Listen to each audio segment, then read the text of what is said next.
ये इल्ज़ाम किया करते हैं, अदरवाइज वो प्रमोट नहीं करते। जज साहब ने देख के उनको 4 दिन का रिमांड दिया। एक सिर्फ ऑफेंस है, उसकी सजा 7 साल है, एक की 2 साल है, एक की 6 माह है। और यूट्यूबर्स के खिलाफ नहीं कर रहे हैं, तो PSL वाले बड़े लोग हैं। बिस्मिल्लाहिर्रहमानिर्रहीम, अस्सलाम वालेकुम। मैं हूं ज़ुबैर अवान।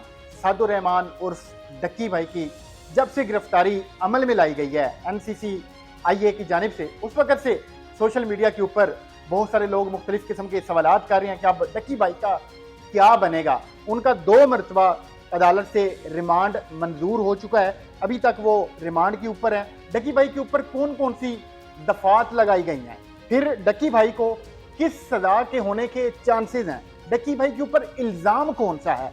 इस वक्त डक्की भाई के ही जो एडवोकेट हैं अब्दुल रहमान रांझा साहब, वो मेरे साथ मौजूद हैं। माशाल्लाह माहिर कानूनदान है, इनका भी एक नाम है। ये उस पूरे केस को हैंडल कर रहे हैं, देख रहे हैं, और यही उनकी जानिब से अदालत में भी पेश हो रहे हैं। तो आइए रांझा साहब से बात करते हैं और ये जितने भी सवालात हैं इनका जवाब लेते हैं। बहुत शुक्रिया सर आपका, आपने मुझे टाइम दिया। आप एक ऐसे शख्स के लायर हैं जिसके ऊपर ये इल्ज़ाम है कि वो जुआ ऐप्स को प्रमोट करता है। बिल्कुल ऐसे ही है, आपने जैसे खुद बताया कि ये इल्ज़ाम किया करते हैं, अदरवाइज वो प्रमोट नहीं करते।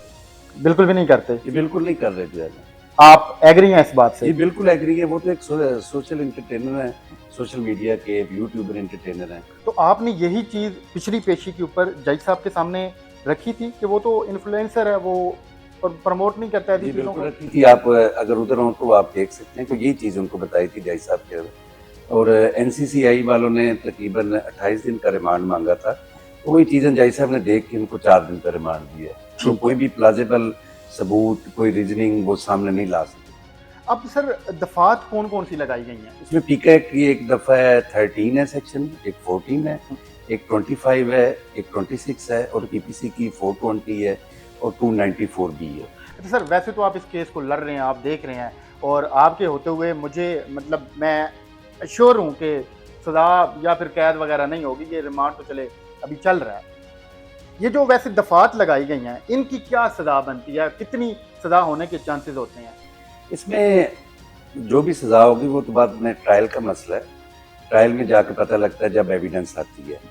उसमें जो एक सिर्फ ऑफेंस है उसकी सजा 7 साल है, एक की 2 साल है, एक की 6 माह है, एक की 3 माह है, और एक का जो है ना 50,000 जुर्माना है। ठीक है। इसमें जो मैक्सिमम जो ज़्यादातर ऑफेंसेस हैं वो बेलेबल हैं, एक अदर नॉन बेलेबल है।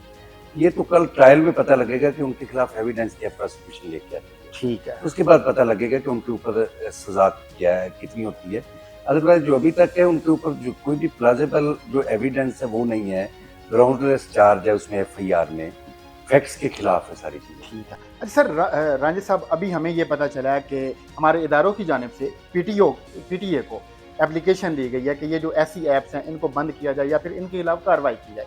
अब एक शख्स है जिसने इस वाली एप्लीकेशन से पहले वीडियोस वगैरह बनाई हुई हैं, क्या वो उसी सजा में आएगा या फिर उसके ऊपर हाथ हल्का हो सकता है? अगर मैं आसान अल्फाज में असूली तौर पे तो ये है कि एक PTA वालों ने पहले उनको चाहिए था, जो गवर्नमेंट की भी एडवर्टाइजमेंट एजेंसीज हैं, कि वो पहले बंदों में अवेयरनेस पैदा करती है, उसके बाद इंक्वायरी करते हैं। उसके बाद भी कोई काम ये कर रहे हैं तो वो इंक्वायरी करते हैं। ये 2 दिन पहले PTA वालों ने, पाकिस्तान टेलीकम्युनिकेशन अथॉरिटी ने, ये इन जो वेबसाइट्स हैं इनको बैन किया है। ठीक है। इससे पहले जो हो रहा है वो तो इसके तनाज़ुर में नहीं आता जो भी है। तो अब चूंकि आप FIA वालों के साथ भी राब्ते में रहते हैं, हमने देखा है कि यही वाली ऐप्स अभी पिछले दिनों जो बड़ा मशहूर क्रिकेट मैच हुआ है, उसमें भी हमने देखा कि शर्ट्स के ऊपर लोगो लगे हुए थे या फिर इन्हीं ऐप्स को प्रमोट किया जा रहा था। क्या उनके खिलाफ कोई कार्रवाई की जा रही है या फिर होगी?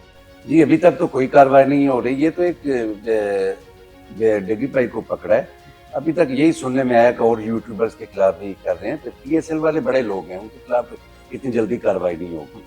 तो ये तो आम बंदा है ना, आम बंदा है जो आजकल जो मुल्क के हालात हैं, मशहूर है, उसके लाखों करोड़ों फैन फॉलोइंग है। मैं आपको बताता हूँ। सबसे पहले तो आम बंदा था ना, जो एक जॉब की तलाश में था, उसने ये मोड ऑफ जो है ना मतलब कि सर्विस पकड़ा, तो इस वजह से जो है ना फिर उसके बाद अल्लाह ताला ने उसके ऊपर मेहरबानी की, वो मशहूर हुआ। आपका वो PSL क्लाइंट है, इसलिए आप नरम वर्ड यूज कर रहे हैं। वो ऐसे ये PSL वाले तो बहुत बड़े बड़े ग्रुप्स हैं, उनके खिलाफ इतनी जल्दी कार्रवाई अगर इसके खिलाफ हुई है तो उनके खिलाफ भी होनी चाहिए। अच्छा सर, अभी FIA की जानिब से डक्की भाई की कौन कौन सी चीज़ कब्जा में ली गई है? जाहिर बात है उसकी फॉरेंसिक वगैरह तो वो कराएंगे अपनी तफ्तीश के लिए। उसमें सिर्फ अभी तक जो हमारे पास उस दिन 2 दिन पहले जो उन्होंने रिमांड पेपर पेश किया था, तो उसमें सिर्फ उनका लैपटॉप है और उनका आईफ़ोन है। ठीक है। तो जो उसके बाकी अहले खाना है, उनके खिलाफ भी कोई किसी किस्म की कार्रवाई होने का नहीं, चांस है? अभी तक तो कोई चांस नहीं, लेकिन उनकी जो मिसेज़ है, उनको उन्होंने नोटिस किया था डे बिफोर येस्टरडे। ठीक है।